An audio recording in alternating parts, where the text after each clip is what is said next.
Good afternoon. Welcome to your Monday, November 18th, Monday meeting power hour with Katelyn, Carly, and Claire, where we talk about all the weekly stats and training and anything that we think that you guys need to know to bring back to your clients. So we've got about 20 people online, another 20 in person, and then I'm noticing people kind of roll in as we go. Even with your trainings, people kind of rolled in 10 to 15 minutes after, so that must be the realtor time. It's okay. I only rewarded those that showed up on time. That's good. So how was the week? How's it been since we last saw you? Has things, more questions, more showings, more offers? One nod and Sandeep saying yes? Is that more offers or showings or questions? Everything. Okay. That's good. Everyone else is quiet. I'm getting more questions. I can still see, like, manager-wise, I'm getting questions. They're not, like, offers yet, but definitely things are happening. Nelson, for you? Same, what was the energy been like? A few over the weekend? Yeah. That's good. Yeah. Yeah, I'm noticing more offers, more showings. So we'll look at the stats. We're getting more questions for price changes, too, on properties. That's true. I'm getting lots of seller questions. Yeah. I've been signing a lot of price change forms, cancel, relist as well, some mutual releases, too. We've been signing all of those types of things. So we've been getting that question, if you should cancel and relist or do price changes. I don't know what you guys have been doing, but we've been suggesting cancel, relist, just to keep a fresh listing so it shows up 0 days on market. If you do the price change, it'll still show up for the buyers in their email, but it'll show like 50 days on market still, so. I get the question a lot, though, when I recommend to do a cancel relist, then they realize they actually have to do a cancellation form and a new listing agreement and an MLS data sheet, and then I see the price change go up. It is the longer process versus the price change. But then I get the question, can I just cross it off an initial? And I say, well, as your broker, I can't tell you I have to tell you to do a new agreement for everything, but I know the reality of the street, and that's on you guys, so I'm never going to tell you to do things improperly, but we know the reality. Yeah. Questions about when that 1.5 million is effective. Oh yeah, so just December 15th. No, but banks, they don't have any concrete guidance. That's fair. And the other question we've been getting is, if you purchase now, can you take advantage of it if you close after December 15th, or do you have to have a contract date as of December 15th? And I don't think we've gotten a clear answer on that when the new amortization rules kick in. Mm-hmm. I'm thinking that it has to be the date that you need the money rather than the date you put the offer in. We think so too, but we've had people tell us two different things. So I think until it comes, we're not going to know. Mm-hmm. Yeah.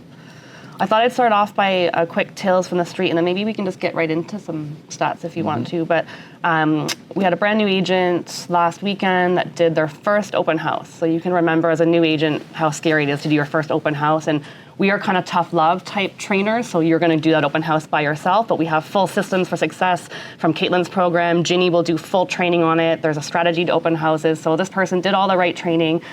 After the open house, I was like, hey, Ginny, did the agent let you know how it went? And so we got this email, and I'm just going to read it as it is. And he says, and I don't know if he might be online even too, so if don't tell everybody what happened, tell after. But he says, hi, Ginny, I'm well. Weekend was nice. Thanks for asking. I learned many things I need to do right to have a successful open house. Also, I met Carly, and she helped me get some A-frame signs, which has helped me since there was no grass. So he was doing a condo. So obviously you can't use our grass peg signs. You need like the A-frames. Went through all the docs you sent. Overall, I learned a lot, but the open house was a bust. No one really came. Also, I lost my car in the process. So I'm thinking, okay, he's in a car underground, like lost his car. It's a huge building. Working with the police and insurance to get a solution. Hope they come through. How was your weekend? This guy's car was stolen at his open house. And he's so calm. Downtown Toronto. Yeah, my weekend was okay. How was yours? This is a brand new agent. I'm like, wait, was it lost? Like stolen? This is his first 2 days on the job, did an open house. Car got stolen at his open house. I'm thinking, this happens all the time. Cars get stolen a lot now, right? So he's never getting the car back. Did not. 4 days later, the police called him, and they found his car in a laneway near the condo building. So he actually got his car back, which I think that was his nice really karma, nice energy vibes. So they must have used his car for a different crime, and they said no police called. They said it was parked like a couple laneways down. Like he was. Oh, that's a bad day. he was so chipper about it. He's like, yeah, hopefully the police find it. I'm like, well, don't hold your breath. I don't know. Like, hopefully you're getting a new car. Nope, they found it. Brazilian chat. I've never heard of a new agent losing their car at an open He'll house. never but- forget his first open house. Never I forget bet. the first open house. Probably never gonna do a condo one ever again. Right? Poor guy. No one comes and lost his car. Welcome to Toronto real estate. Poor Oh, guy. that was funny. But yeah, he got it back, so that's Do good. you know which building it was? This was in Queen Street East somewhere. It must have been Lucy's listing. Yeah, there's Leah leaving. So no clients at the open house, but quite the experience and the story to tell later. That's fun. That's too bad. Well, Got the car. Got the car back. Got the car back. Yeah. So how does stats look this week, Claire? Okay, so what do you guys tell me? So is the market up or market down? What's going on? Like, what do you guys feel? I feel it's the same. Like I feel like The Like, same? yeah. The same? So the interest rates went down, what, half a point? Mm-hmm. So anybody notice a difference in the market since the half a point went down? I think they want Really? more. Because I think we have. I don't know. I see positive things for sure. All kinds of positive things. And December's supposed to be another what? Who wants to guess? Quarter point or half a point? Quarter. Because guys are shaking around. They're saying a half a point, but I heard a aggressive. quarter point as well. So I think probably quarter point. So that's probably good news too. Yeah. So typically, when I talk to agents, I say those questions. What about the half a point off? What happened? And they'll tell me that the buyers want to wait for the half a point. The buyers think because of the half a point, that means that it's going to be cheaper. Therefore, it's going to be like they want to wait for whatever reason. They think the rates are going to come down again in December. I guess they want to wait for the rates to come down in December. They want to wait for rates to come down again maybe in the spring. Sellers, they want to wait. Why do they want to wait? They want to wait for the interest rates to go down. Why? Because they think prices are going to go up. So we've got two opposing fields here on the same question, right? You've got buyers, the buyers waiting for half a point, thinking the price is going to drop, and the sellers want to wait for the interest rates because they think the price is going to go up. So there's no right answer because we don't know. There's no crystal ball. So you have to know who you're dealing with, right? So if you're talking to the buyer, you're talking to the seller, you understand that your conversation is going to be different. Your conversation it's going to be a different conversation if you're a seller, a different conversation if it's a buyer. Mr. Buyer here, you might want to think about waiting, but you know what? It takes about, 90 days for a deal to close? So by the time that you do close, the interest rates that you think are going to happen will have happened, and you'll be able to take advantage of two things. You'll be able to take advantage of today's price, when it hasn't gone up, and you'll be able to take advantage of the lower interest rate. When you close, it'll be a lower interest rate. Yeah. So that's why you need to buy today. Make sense? Mr. Seller, you and all your neighbors are thinking the same thing. You all want to wait for interest rates to come down. There'll be more buyers, so you're all going to put you're all going to put your property on the market at the same time. You're going to be competing with everybody else. So the purpose that you're trying to do, everybody else thinking the same. So you're going to lose money if you wait. So you might want to think about doing it now. Move up buyers. You guys believe that the price is going to go up or down in the next 2 years? Down. So if you believe down, really? Who said down? Me. Okay. I think with all those renewals coming up, prices are. Oh, okay. We haven't even touched those yet. So Well, you did that's- say over the next 2 years. Next so 2 she years. knows that all renewals are coming up next year. I believe the price is going to increase in the next 2 years. At the end of 2 years. Within 2 years. And so you buy a house today, right? So we're debating, right? So you Who's buy got a the house. nickels? You buy a house today. You're going to sell it in 2 years, 3 years? No, probably 7 years, 5 years. So even if it does go down a little bit in 5 years, I think the price will be up or down. I don't know. I don't think that's overnight. Just 2 years. Anyway, so you understand the logic, eh? The logic is you can come with something for all time. So if you've got buyers that are thinking about selling or doing something, or you might want to consider doing it today rather than later on. To me, it makes sense to do it today rather than later on. But anyways, so that being said, last week we had 24,000 active listings. Today we've got 23,000 active listings. So the active listings have gone down. Is that because they've sold, or is it because people are taking them off the market, or what do you think? I think they're taking off the market. Some people take it off the market. We've seen lots of cancellation. You guys seen lots of terminations, cancellations? Just people just want, or suspensions. Suspensions I like. Yeah, we don't want to cancel, right? 24,000 of those, almost 11,000 are condos. They're about the same. Condos are about the same, and the freeholds are down about 12,800. Owner occupied of all the properties that are listed for sale, 47% are owner occupied. Break that down, and we have 55% of freeholds are owner occupied, and 37% are not owner occupied. The reason why I say that is it means that the other properties are not owner occupied, therefore they're either tenanted or they're vacant. So there's motivation out there. People are trying to sell stuff, and we're talking about what? Next was it 2025? They're talking about 1.2 million mortgages are going to be coming due. So I wonder if people are trying to get their properties on the market today, before that happens. I don't know. Tenant occupied properties around 15% for condos and about 8% for freeholds, just to show you the difference between the two, the tenant property or not. And when I say tenant property, this is interesting because these are tenant properties that are for sale. So either the seller is trying to get rid of the property with a tenant in it, or the tenants give their notice to leave and they're trying to sell it before the tenant leaves. Right? So if you've got clients like that, you've got clients that aren't quite sure what they want to do, then there's a lot of guys that are selling it with the tenants. What do you guys think about if you had a buyer that wanted to show a property that was tenanted? Would you show it? I'd give them the warnings, let them decide. No, would you show it? Right? I mean, some people say no, some people yes. But if it property's Buying, is it investors are buying investing? yeah, if a property's tenanted, chances are nobody wants it, right? So Yeah, because the investor wants the new rental prices today, right? They don't want to. So really, that's an awful thing there. Yeah. November sales themselves compared to November last year, they're actually up 25%. The freeholds themselves are up 26%, and condos are up 24%. So the market's up quite a bit. But if I compare it to October 17th last month, first 17th day last month versus the first 17 days this month, sales are actually down 10%. Condos are only down 3%, and freeholds are down 14%. So everything's reversed, really. But so the market's okay.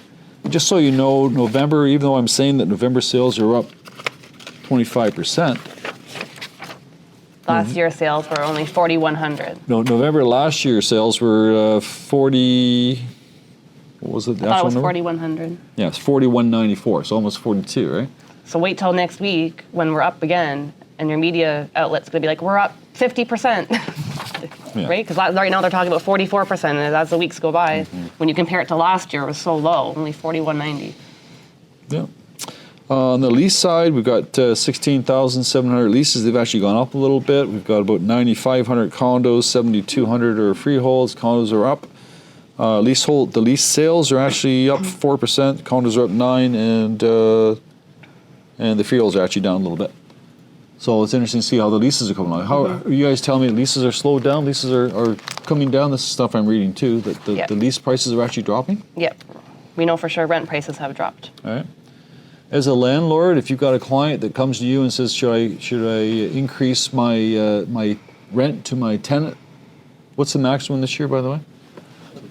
2.5% is the maximum this year. So should you, if your client comes to you and he's got a condominium downtown, he's got the right to increase it by 2.5%. Would you advise him to do it? Not if they're a Or good she tenant. to do it? That's the time of the year too, right? All right. It's hard, right? It's hard because you don't want to not be able to increase every year to protect yourself against your own increases, but you also want to motivate a good tenant too. So it's a fine balance. While we're I mean, some guys, I don't know, if you're getting like $2,600, $2,700 for a 2-bedroom or 1-bedroom condo now, you put it back on the market today, you might be getting $2,500. So you're trying to increase it by 2.5%, but you might be losing a couple $100, or might be losing a good tenant. yeah. We did a rental last year that we rented for $2,750, and we only got $2,550. All right, so $2,750, $2,550. So you're losing $2,400 a month to try to get 2.5%, whatever that percentage is. But if you've got a good tenant that's paying it, I don't think I'd want to take the chance. All right? I wouldn't take. I have a place I did not increase my landlords or my tenant. Yeah. Interesting. Good. So the market's okay. The markets are up. The numbers are up. The interest rates are down. They're actually going to be coming down again in December, and I think the market's good. I think so too. I mentioned last week about. I'll just carry on. Then you can carry on after this. I mentioned last week how COM-free was coming back to town. They're not? They are, right? They're coming back. So that tells me that the market's changed. And then I read another article yesterday about discount companies giving discounts past. So the market is actually increasing. If these guys start coming back, all the parasites, as you might want to call them, start coming to the market, that tells me that the market's picking up again, because they all disappear when the market's gone or low. So Good news. That's good. I want to go back to rentals for a second. We had a conversation last week that I think people would be surprised to hear, which is charging people or giving back tenants the interest on their deposits for last month's rent, and also increasing last month's deposit when their rent goes up. I'm going to explain. I don't think a lot of people knew. We were kind of surprised by it, and I had the question come up this weekend about it too. What about, you're talking about the last month's deposit? Yeah. Everybody knows, like, landlord and tenant board requires the landlords to give interest on that last month's deposit, right? Every year. No. No, you didn't know, or no, you don't do it, No, I didn't know. Well, if you didn't know, you're certainly not Right. doing it either. right? And what the tenant needs to do, he needs to top up. So if you've increased the rent from $2,600 to $2,700, they only have the $2,600 of last month's rent. They got to give you another $100 to make up for the last month of the deposit. Yeah. So that makes sense. I saw it in a clause this weekend. Someone says, "What is this? I can't believe they do this." And I said, "Actually, no, that's the correct way to do things. Now they're just putting it right there in writing for you." Right. Fun. So Is it part of our Schedule A right now? No, because it's part of the law. Yeah. yeah, it's a law. You can't change the law, right? So, Always has Yeah, but been- I've seen it in schedules just to be really clear so that no one's surprised. Always has been. it's always been. Yeah. But I'll tell you, but we have more clients are mom and pop landlords, right? They don't understand all the rules. They think that you just put a property for sale. Just, I want to sell my house, put it for sale. Right? Well, what are you gonna do with the tenant? I don't care. Well, you better care. Yeah. So staying on the rent theme, rents did go down in Toronto and Vancouver. So they were the only two major cities that rental prices actually went down. Across other more stable markets like Calgary, Montreal, Ottawa, their rental prices are staying the same. But they did see a decrease in Toronto and Vancouver, and that's because the rentals were so high already, so they had more room, more pressure to come down. So right now, a one-bedroom in Toronto is $2,400. That's overall Toronto. Of course, it's going to change depending on what pocket. And a two-bedroom on average is $3,100. So it's still quite high, in my opinion, but they did go down. And they are the only two provinces that went down in all of Canada. So otherwise, everyone's staying stable. Largely due to new supply coming on the market. So we know we had a whole bunch of condo starts, and now those are all closing, and those are good rental opportunities. A lot of investors are not flipping those properties, they're renting them instead. So all that increased supply with stable demand is causing rental prices to go down. So I don't think that's a bad thing for affordability. Someone's asking, what is the interest percentage tenants are owed for that last month's rent? Or is there a... Whatever interest you... It's 2.5%. No, he's asking the interest that you give back, though. 2.5. It's 2.5. It's based on prime? Based on the CPI. CPI, okay. Good. So it's rent increase too. Yep, that makes sense. We'll keep on the rental theme for now, too. We've read an article about tons of cash for keys, bad faith evictions. There's more houses for sale with tenants. So Claire told you the stats of houses that are for sale right now with tenants.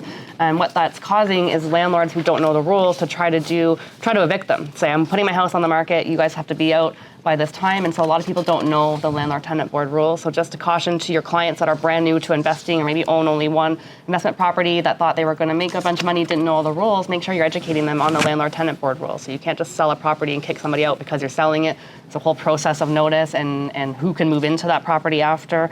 But a lot of people are getting in trouble by landlord-tenant board for not following the rules. Like I said, bad faith evictions, bribery, intimidation. They're turning really healthy sort of situations into nightmares, and they're going to get caught. These people will go to Landlord-Tenant Board Act. They will take their their stuff seriously as well. So, but yeah, we're seeing more and more tenanted properties for sale, and that's going to impact sales because, like Claire said, not everyone's sort of motivated to go see a tenanted property. So it's going to hurt as well. It's going to sit on the market for a little bit longer.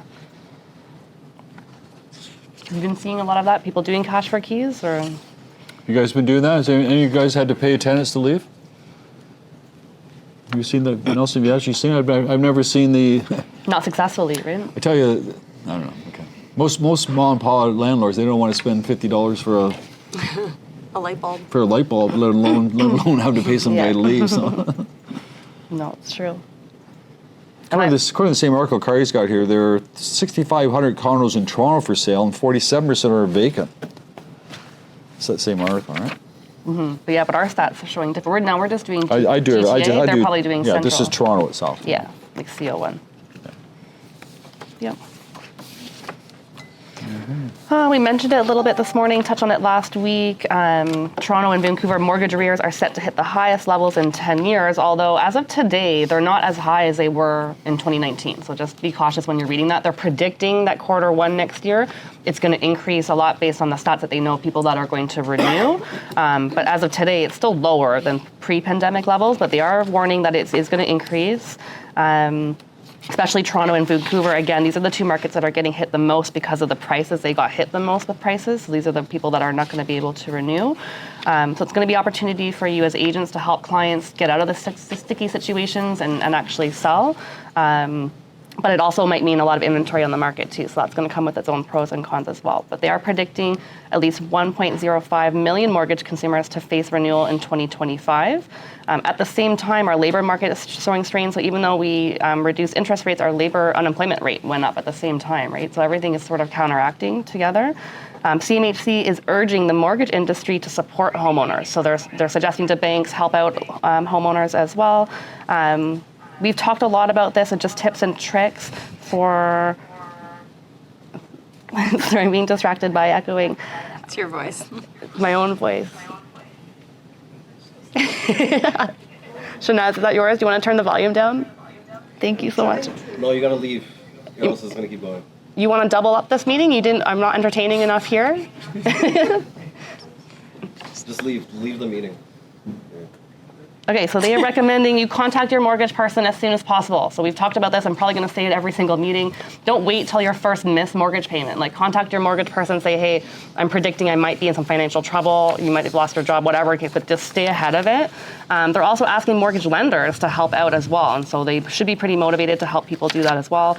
Other sort of ideas that may help is mortgage payment deferrals. So many lenders may just help you defer your payments, just reducing temporarily, having it pause for a certain amount of time. Extending the amortization, so maybe you're on a 20-year amortization, you can extend it to 25 years, maybe even 30, which will help extend the time of your payments, or adding any missed payments to your mortgage balance so that you spread it over the whole life of the mortgage. So a lot of people think that by not paying, they're not going to come after you, and they will, but just make sure you get ahead of it. If you have clients that are in that situation, make sure you're staying open in communication with them and helping them introducing them to brokers if we need to. So we have an in-house broker, Varan. You can help out as well. I know many people have their own mortgage brokers, so just the main point is stay ahead of it. And just as agents, make sure you're paying attention and staying in close contact with your clients as well. You want to jump off that, or you want me to keep going? Keep going. Okay.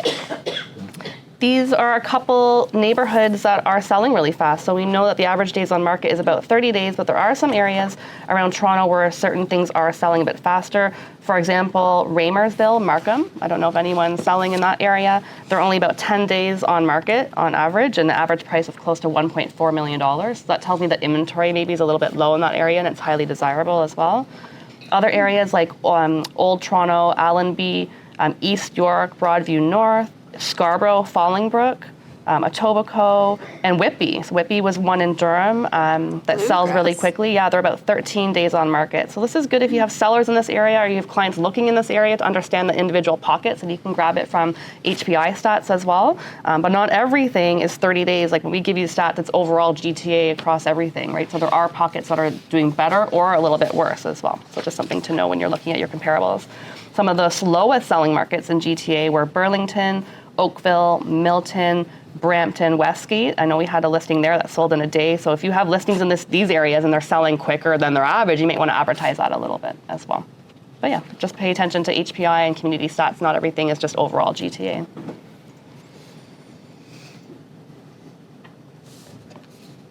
My turn? It's up to you. I can keep Okay, going too. okay, so let's start doing some AI stuff again. So who's been playing around with AI? Artificial intelligence, playing around, right?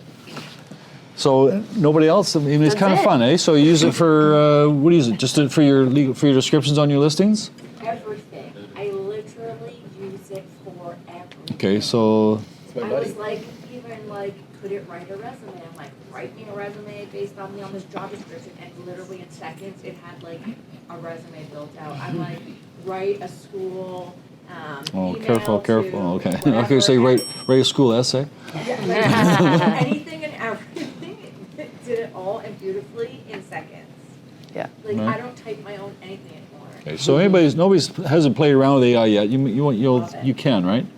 But it really gets sophisticated too. Like you can get more sophisticated than just words, but it doesn't tell the truth. Be careful. For instance, I was asking a particular question there about something, and it came back with a brilliant answer, and I said, yeah, but in Ontario it does this. It came back and said, oh yeah, you're right. Ontario does this, so it doesn't work. So it thinks that it doesn't. It's not 100%. So you got to be careful with that. Is that because it's not tailored to Canadians yet, and it's still searching? It's an American. I think you have to be Yeah. specific. Yeah. I was hearing though that AI's peaked out. It's maxed out already. It's been given every single encyclopedia, every single. There's no more information. It's searched the entire internet for everything that's anything, and it's maxed out. It's whatever it is. Is that for ChatGPT? There's nothing more to learn. Like for Nothing content. more to learn. So now it's just going to build on actual building tools and what to do with that Prompts. information. Yeah. You have to change your prompts efficiencies. a lot, and- yeah. So when it comes to real estate, you use it for those things. That's a great idea, but you might want to think about how it can help you do marketing as well. Simple little things like I got a listing for sale. What's the best way to market it? What's the cheapest way to market it? What's the most expensive way to market it? Right?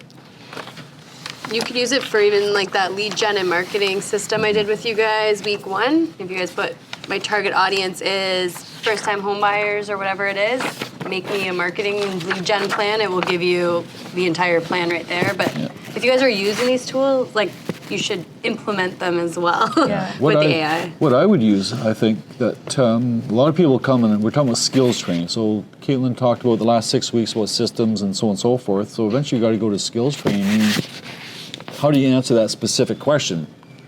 Mister, you do a listing presentation, the guy says to you, oh, by the way, so-and-so said he's going to do it for 1%. What's your recall? What's your words? How do you respond to that? So you need to you could go to ChatGPT or another thing and just say that same question. Say, I'm doing a listing presentation and my competition says they can do it for 1%. What should I say? And it comes up with a whole big script. And then you need to have 10 answers to that question, and one's going to connect with that particular client. And it doesn't have to be a big, long essay. You can just say in 20 words or less, how do I combat that? What's my objection handle? So you need to have objections. What did Chris say? That people that say, I want to wait, when you do a presentation, either they told you straight up front that they're interviewing 3 people, they told you they're going to wait. But if you did the Mike Ferry type training, you would say to them, hey, if I come over on Saturday and meet you and you like what I have to say, and we can agree to the price and we can agree to the commission, are you prepared to commit tonight or on Saturday? And they say, yeah. I mean, if everything's okay, yeah, fine. And then you do your presentation, and then the guy says, oh, yeah, I want to wait. And then you recall that conversation that you had before and say, look, when I phoned you before, you said you're prepared to make a decision as long as we can agree to everything. So obviously, you want to think about it. What is it you want to think about? Let's get that objection out. Is it commission? Is it me? What is it, right? Yeah. Anyways, you can go to ChatGPT and role play back and forth, all these types of things, and it does fine. Before you get to that one, Mo's actually used, Follow Up Boss has an AI component built into it. So he actually did a call, and the dialer recorded his whole call, and so it made these notes for him on his behalf. It said, lead is still on the same property, facing issues with water. Lead plans to hold off to selling until next year. Agent will follow up till the end of the year. Agent will send a text for easy contact. So this is kind of just a summary of the call that they had. And then it spat out some suggested tasks. So it said, follow up the lead near November to check in on progress. Send a text to the lead for easy contact. Assume the property is unsold unless you hear otherwise. And I really like that one because I think in our heads we think that they went ahead and sold the next week, and it literally could have been years since they actually did something. Plan to reassess the situation and maintain communication to keep in touch with the lead. So what would have brought it one step further if it put something in your calendar for November to remind you to get in contact with them, which I'm sure it had some sort of capacity to do that. But even our CRMs now have AIs built into it that are helping you sort of streamline and being efficient and telling you what we tell you to do with leads, but now it's an AI telling you to do the same thing. I think that one's Follow Up Boss is the CRM that he's using. So that's one of the things, I guess. Yeah, it's all built into it. Mm-hmm. Okay. So now we have some other things, and then we get AI that gets mixed up with other programs that we already have, and basically we're calling everything AI. So what we used to call Photoshop, everybody's calling AI. Yeah. It's just Virtual Photoshop. staging It's just is now Photoshop, AI. right? Yeah, it's just AI. Everything's AI nowadays, right? So this guy here, I've been looking at various properties and just looking at stuff. I got one here, and this fellow here, he's got on the very first, I know you can't see it here, I'm going to show it to people at home, but I don't know if it shows there or not. But anyways, here's a house that's virtually staged. So all the furniture, like the couch and the chairs and the pictures on the wall are all virtual, and the person put it on the start of the photo, he put digitally staged. Which sounds like you're being compliant. That's actually not. Which they did on the first picture, but they did not do it on the remaining pictures. And it's not very... You're actually not allowed to have any text or embellishments. What he should have done is put it in the caption of the photo and on every single photo, and done an virtually staged photo and a virtually staged photo, so you show the comparison. Yeah, don't you have to have both? The other thing he did is every picture had a description. I like this. Yeah, you're not allowed to do that. This here? No. Yeah. You're not allowed to have any text or embellishments at No, all it's- other than the watermark. No, under the bottom of MLS, though, they have a Oh, description yes. that doesn't show up in Yes, the photo. that you can do. Yeah. Yeah, you can this is the picture of the description. Okay. It's that's the the caption pulling up. ALT or whatever. So anyway, so it has a photo here, and at the bottom it says living room, dining room. So I've looked at other pictures before, other properties, and you don't know whether you're looking at the basement bedroom or the upstairs bedroom, or you're looking at the downstairs Secondary, kitchen, yeah. the upstairs kitchen, you're looking at the backyard, the front yard. So why not spend a little time there and sort of put a little description on each picture?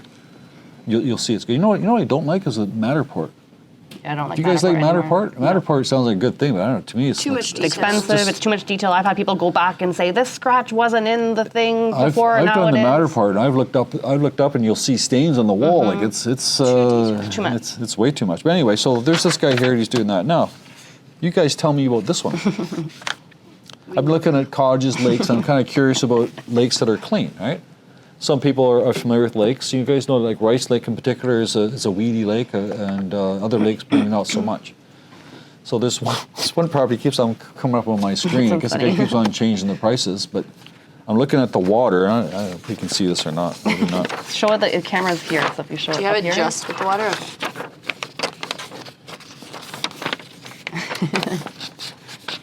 This is AI. I don't think it's AI. So here's a picture of the. Show it here. The camera here. Here's a yeah. picture of the property. For everybody. Too close. Oh, there you go. Back There, Nate. Back up a little bit. There you go. little bit there. Up. Yes. Stand still. Okay, so you can see that water. You can see there's some stuff floating on the water, right? It's been there. It's kind of growing and whatever it's doing, right? Now he reran it, changed the price. Now look at it. Go up. Up. It's amazing. It's crystal Wow, it's almost turquoise. clear blue No water. weeds at all. That is not So- compliant. So I'm looking at this and I'm thinking, you know what? It's AI. Okay, fine. But you know what it also is? It's a latent defect that he's hiding. Yeah, because some Because people may choose that this water. house would be sold in the winter. Maybe even Right? virtually. And they're going to show this beautiful stream clean in the winter, and the person's going to buy it. This is wonderful. And then as soon as they buy the place and they come spring, they're going to say, "Oh my God, it's a jungle out there." But they'll see that photo and say they bought it based off that photo. So I think he's trying to be smart, but I think it's dangerous. It's Did he have both the photos on the listing? No, two different Or price he changed- points. So And- two and- different listings, two different photos. Yeah, this is the original listing at 1.4, and this is the new listing at $1 million. That's not good. It looks nicer, but yeah, it says trouble to me. So AI's got a double edge. So. Yeah. So while we're on the AI topic, I think Steve had sent me a video from a photographer going over the new rules, and so he was kind of right, but be careful when you follow rules from photographers because not all of it he was right. But they talked about things like twilight photos and like making like a pink sky. You can do that if there is truly pink sky sometimes, but if there's never ever a sunset type view, you can't just like add one there. So it has to be realistic to the house. In that video, he said you can't virtually stage. That's not true. You can virtually stage, but it has to be to scale. So you couldn't put like a huge L-shaped couch into like a 400 square foot condo and like make the couch smaller. Like, you know, it has to be to scale, it has to be accurate, and you have to claim that it is virtually staged as well.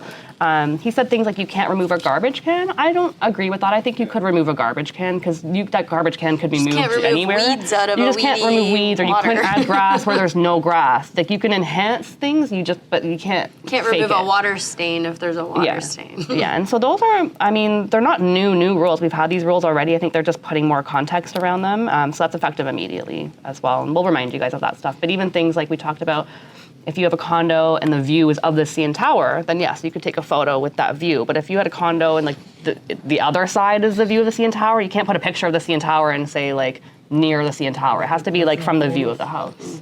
No, yeah, you can't be in the photo, nothing. You can't, no people, no text, no embellishments, and only the watermark. They audit their, like I said, they edit their photos, like I said.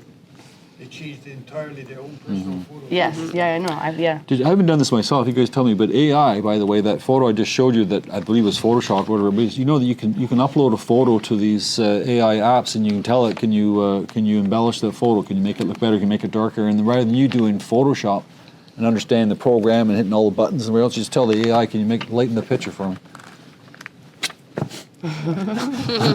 Imagine that. That's true.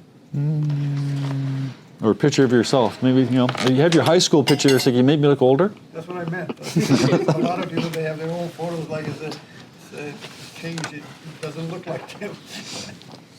True. I won't talk about this too much because we've talked about it a lot in other meetings, but we do know that our single-family home starts in Ontario is at an all-time low, so we have really massive goals in Ontario to build new housing, but we're not even close to those goals at all. In fact, we're like at a 70-year low right now for new housing starts. So that's not new information. We all know it's a combination of high labor costs and materials and interest rates, all the things that are affecting that market.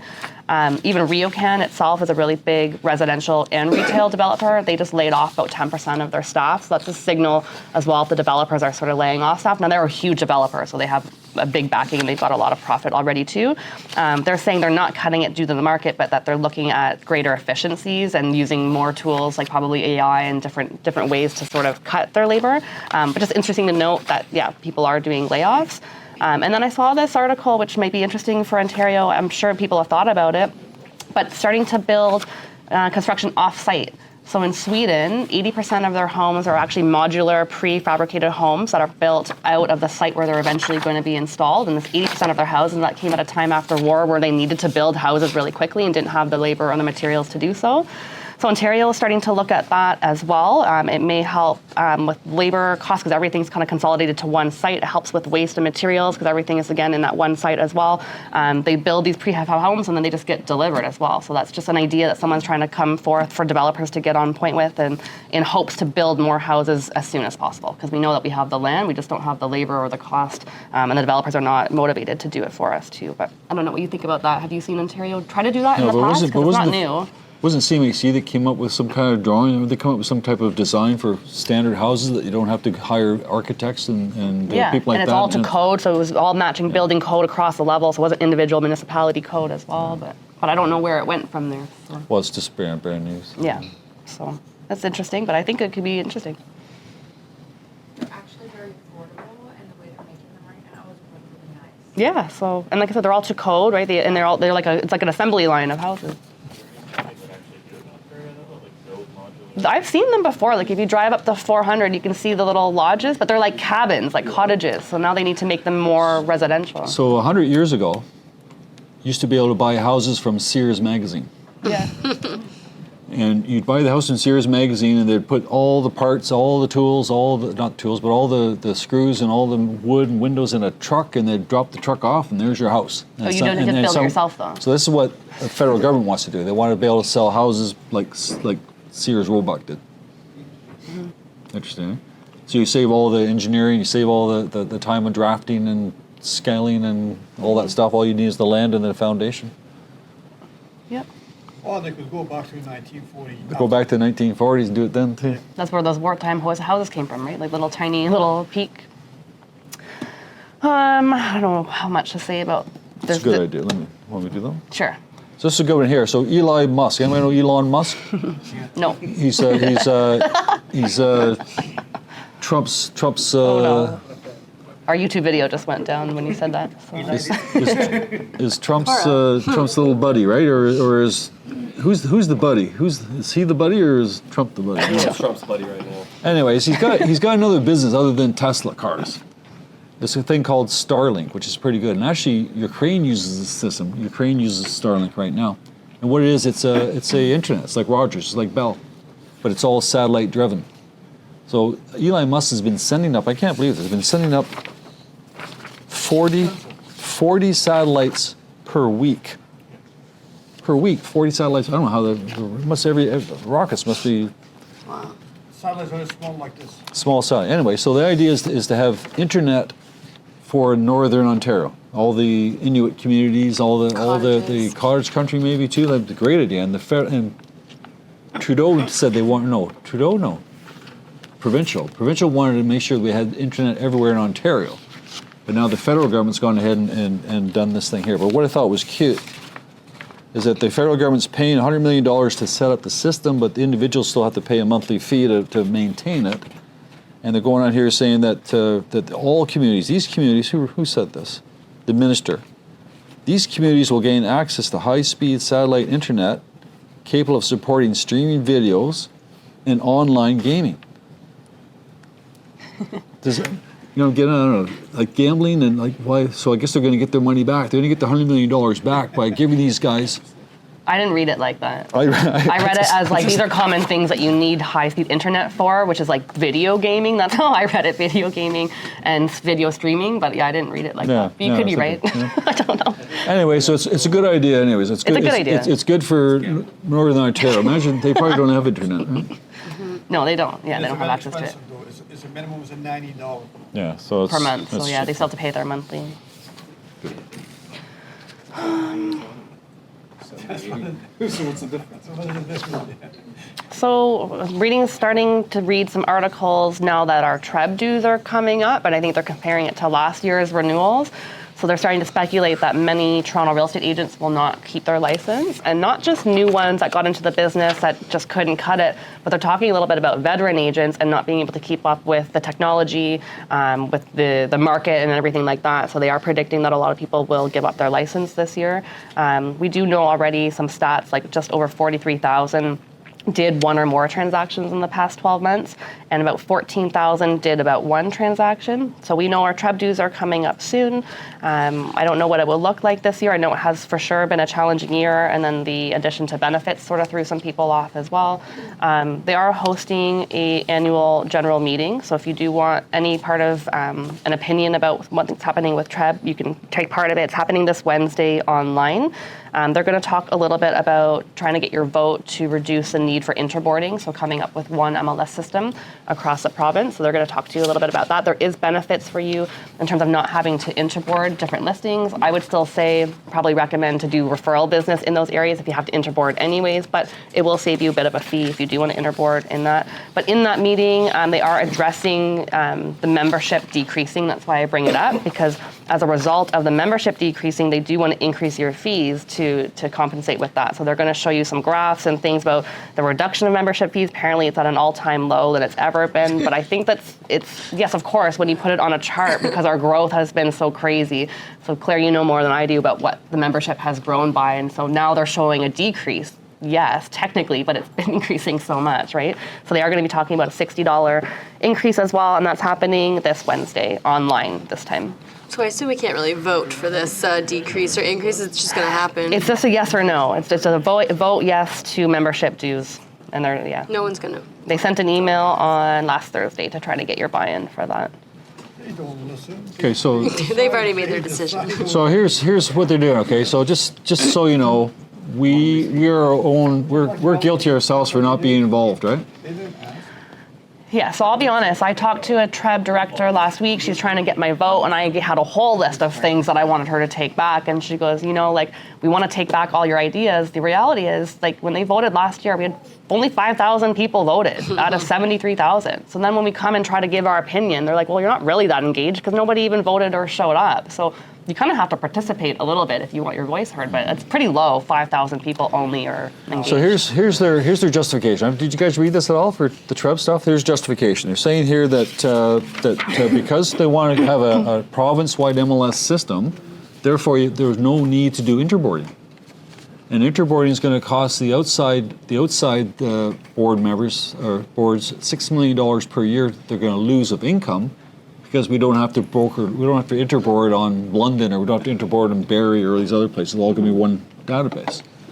At the same time, TRREB is saying that they're losing $500,000 a year because other agents wanted to broker load to the Toronto market, so they're not going to be able to do that because it's all one board, so they're going to lose that. So because they're losing this money, they want to increase it by $60. Each person. And I'm thinking myself, are these guys getting free access to Toronto MLS? Like to Stratus? Like they're getting free? Like I'm not paying for it? I thought PropTex was a for-profit business. If it is for-profit, then they should be reducing our fees, not increasing. So on Wednesday, it's going to be an online webinar meeting. You don't have to go there. It's going to be, the general meeting is going to be online. And they're going to ask you the question. They're going to say, on the floor is, do we or do we not increase the fees by $60? Any questions? And then they won't let you have a question, by the way. And seconded, and passed. Boom. Next item. That's how the whole thing's going to go. So you can't fight City Hall. It's already been decided. But again, it's our own fault because we're not there paying attention, I guess, or voting. But to me, I don't understand it. Well, if it's for profit, then why are they increasing our fees? I don't understand. Yeah. Now, just so you know, we haven't seen the bills yet but come December, your fees are going to be your TRREB dues and you're going to be your insurance as well. Yes. So it's going to be what? Probably $2,000, right? About $2,000, $1,900. Now, even though your dues are not due till January 15th, your benefits, if you want to take advantage of your benefits, you have to pay by December 31st. So the two deadlines don't really align appropriately. So your best bet is just to pay by December 31st. Technically, it's not due till January 15th, but you're going to lose out on a 2-week window on your benefits if you don't pay by December 31st. If that makes sense.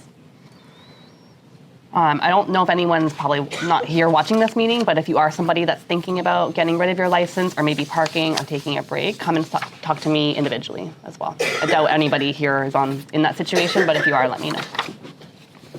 Insurance we already paid, right? No, you're going to pay again in December. You paid already. Oh, your RICO insurance. Yes, you paid already. Yeah, so this will be TRREB, OREA, CREA, and your ORWP coming in December. I don't know if you want to do this one because you might have had a different story.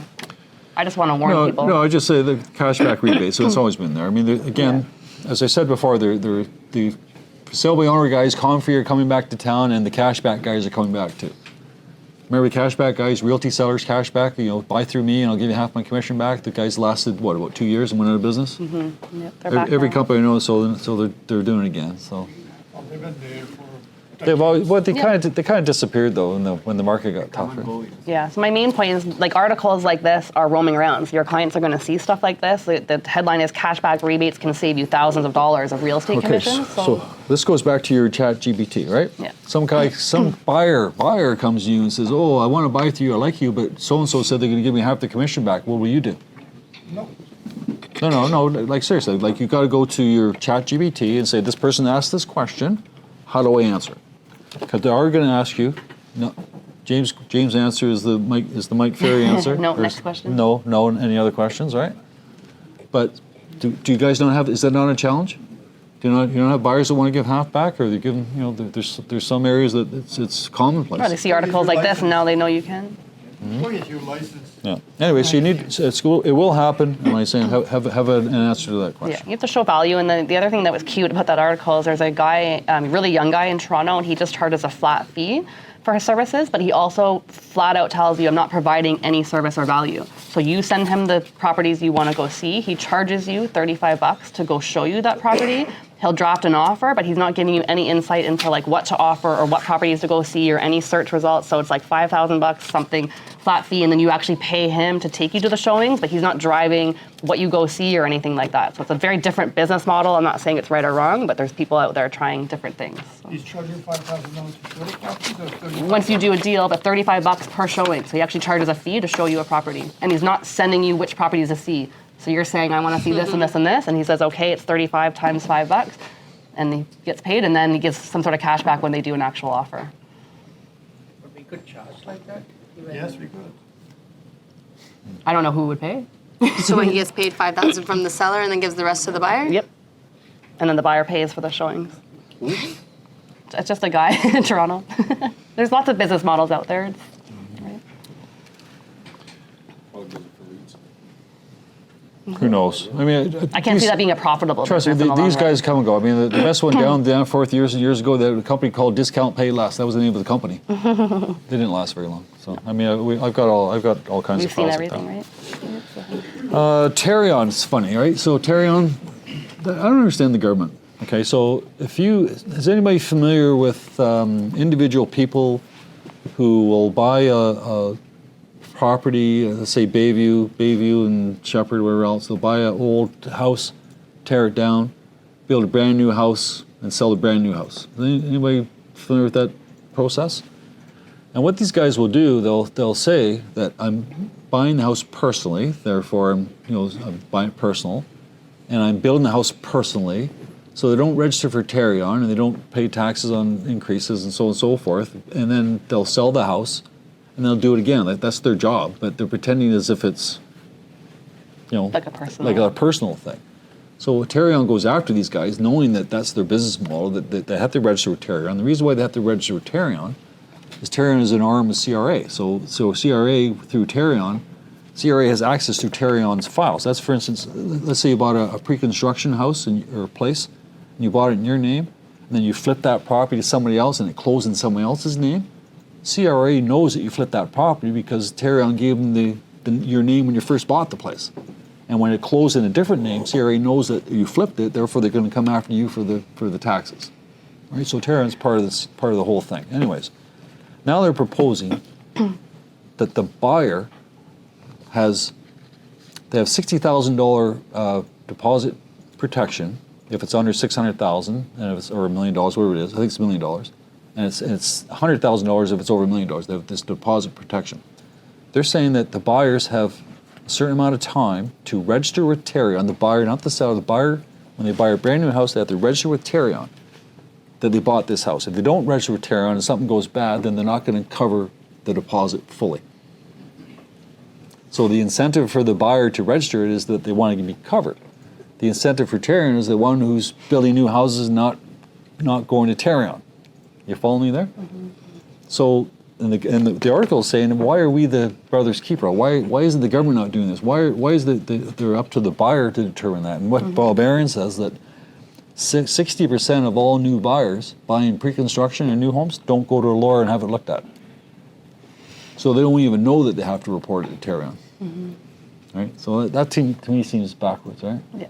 It's a proposal anyways. And is that a 1 year, during one first year, or is that after?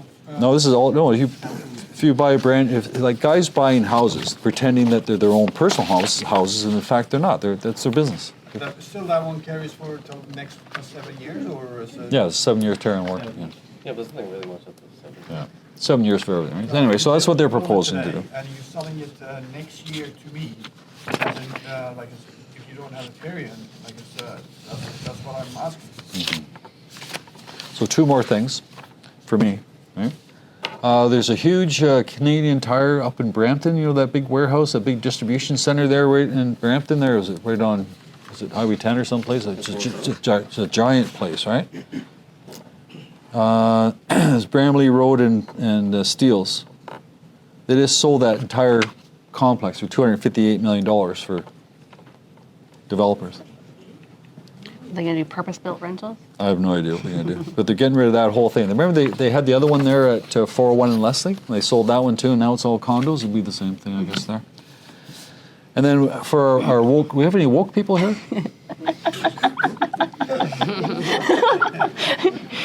Did ChatGPT give you that? Do you have any woke people here? What's a woke person, right? No. One of our agents advertised for rental, and it said on here that documents required, right? It says moving immediately, it's got the address, documents, employment letter, 3 recent pay stubs, full equity report, photo ID, must have all documents. Does that sound okay for if you're trying to rent a place as an agent? So Mrs. Woke came to us, or Mr. Woke, whoever it was, said that it's discriminatory and they're going to report us to the Discrimination Board of Canada, whatever it is, because we're discriminating people that don't have jobs. Asking somebody for an employment letter is against our personal rights. Whatever the offense is. Because they said we're excluding people that are freelancers or have disability benefits or people that have income and no jobs. And if we don't correct the ad immediately, they're going to report us to the Human Rights Board. Sure. So that's imagine. Imagine all the wacky things we got going here, man. Clearly someone without a job. So we went to the agent and just said your ad is okay, but So our just answer was, button up the answer is, terminology. I guess you don't qualify. Yeah. Yeah, must show proof of income is what you As could say. a tenant, you got to show proof of income. That's discriminatory. Okay, Yeah. well, here we go. Well, I had a client that it was 7 years ago. There was a lady was coming to rent their house. They were renting privately. She was not working, and she was renting the house for $3,000. Her entire income was $24,000. So, what do you say to that? That's where she comes and complains. She complained that you discriminated because she can't Exactly. because she can't afford it. Yeah, I don't know. This was you? No. Nowadays, actually, the owner of that house was so much in fear that she's going to go and sue them for that. Mm-hmm. And they called me and they said, "What's your answer to this?" I said, "Well, exactly this word. You're not qualified." You're not qualified. Yeah. To tell you the truth, what we did for this one here, we just said that qualifying proof of income is required. Yeah. I don't care if it's Getting it from the government or getting it from a government job. or whatever. You have to be able to afford to pay show. rent. So yeah. Yeah. We'll move over to some training stuff, but just want to remind you, I'll be sending out a new forms flow soon. They changed the rules in regards to self-represented parties, which I don't think you guys deal with too much. I've only dealt with a couple of them this year, but they got rid of the acknowledgement form. So if you have a self-rep person, you will still do the regular RICO guide, the RICO guide that's specially for self-rep persons, and then we will give you a clause to put in your agreement that will allow you to advertise that property if you want to, but they just eliminated the a form that says I am a self-repped person. I guess they're assuming that by you giving them the RICO guide and them signing off to that, they're satisfied with that under the TRREB rules. So I'll redo the forms flow, but if you come into contact with a self-rep person, just come in and talk to me and I'll give you guidance on what to do. Could be a seller or a buyer, could be both sides. So. Good. Okay, so we have some Century 21 training. Katelyn's done her systems training. Congratulations to everybody that passed the 6 weeks. Did they get a certificate as well? I was going to do certificates, but some people logged in on Zoom as like iPhone or mom's phone, and so like some people I don't know. If you want a certificate, I can give you one, but it's hard to track. Yeah. So not so much in-house training for a little bit because we're hitting like Christmas time really soon. It feels weird to even say that, but maybe I was thinking we might do either a mastermind / business planning session here probably once before the new year. So if anyone wants to come to that, it'll probably be in person for that one. But I'll keep you in touch on that. The other thing is Century 21 just launched a new platform for you guys. It's called the Path to Gold. You guys may have received an email for this maybe in the last couple of weeks. But basically, it's an online training platform that has courses on it, pretty much, where you can watch. I think there's like training videos that you'll watch pre-recorded. Some might be live that you can watch every Wednesday, I believe they've got something going on. And then they'll probably put the recording on that platform. But they've got a whole learning path. I'm still just learning it. So it's probably something we'll dive more into in December. Yep. But it's basically right now they've got learning platform for brand new agents or experienced agents. And then eventually they're going to be adding more courses soon that are focused for team leaders and top producers. So it's pretty much in the resource center. We'll send out links to that. But if you are looking for some extra training online, it's this whole new, I think it's on Excel is what the program's called. So you guys all have access to that. They had an email training. Yeah, like I don't know exactly what the training is. I haven't. It's not a training, they were selling the package. Okay, so that training is actually available. So you'll go online training's now and you'll available. pick your path, whether you're new or experienced, and it's going to go through a whole pathway of different courses, starting from the bare minimum, like I think building a database, all the way through using Hub 21, using Century 21 tools as well. Yeah. But we as managers can also see your participation in it. So if you're somebody that's been asking me for accountability and you want more training, then I can set you up and I can actually watch how much training you've gone through and make sure you've gone through the whole program. But it's a good supplement to right now when Katelyn's done her specialty programs. Now between Christmas, it's a little bit slower. Maybe you keep your Wednesdays as your training days and keep doing something like this, Path to Gold. Be careful, there are some paid courses in that program. So I noticed there's a FinTrack course and it's $30. you're welcome to do it, but just be aware that there is a cost to it. I'll try to do something on our end for FinTrack as well, but if you really want to learn more about FinTrack and you're okay, $30, that's fine. But just watch out, there's some free and there's some paid courses. It'll prompt you. Yeah. So I think this week they're doing an actual intro to, I think it's to us, for the management side, to introduce what this new learning system is. So. But it's available right now. If you're Yeah. you're gung-ho and you want to get in there, you can do it right now. Yeah. So Path to Gold. It's all corporate. We'll send it out. Yeah. Anything else from you? Save the date, December 17th for our holiday party. We'll be in the evening. I think we sent out invitations and RSVP to Ginny for that as well. And do you guys have any listings or anything you want to talk about or any tales from the streets? Taylor's last week. Oh, Taylor. Taylor Swift's last week. And actually something else happened yesterday that you were supposed to meet. You had bets on him that he was going to talk about it today, and he didn't. There was a sports team that did really well, I think. I don't really know, so. Has anybody heard of the Buffalo Bills? What? Is anybody, okay, hands up who can tell me who won the Grey Cup yesterday? I can. Hands up that cannot. So it's about 50-50. Are you going to tell them for the ones that don't know who won? Toronto, the Toronto Argos. Huh? Believe it or not, Toronto actually won something.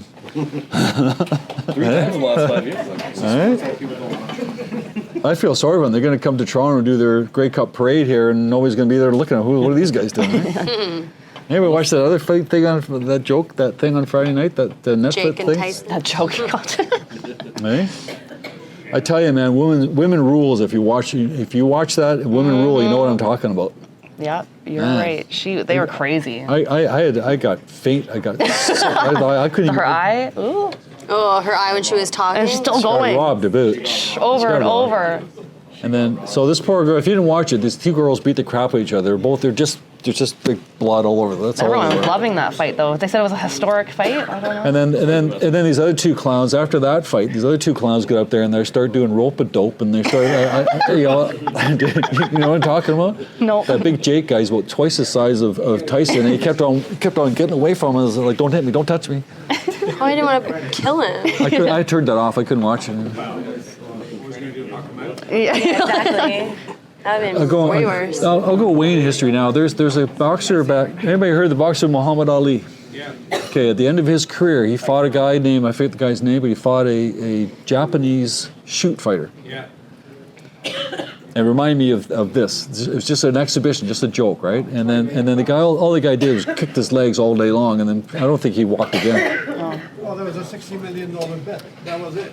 Anyway, so all I can see the same thing. This poor ex-boxer just going to that, right? Just look back. Cool. Well, if anyone, Chad, I see your question is called Active Pipe is the feature I think you're thinking about for email marketing. It's not a free platform. You missed the free trial. It's available now, but at a monthly payment. So Message us, we'll help Message you. us. And if anyone has tales from the streets, like getting your car stolen at your open house, let me know and I can share them with Monday meeting. Have a great week. Fulton Sisters will be away next week, so Clare will be on his own. Have a good week. We'll see you guys soon.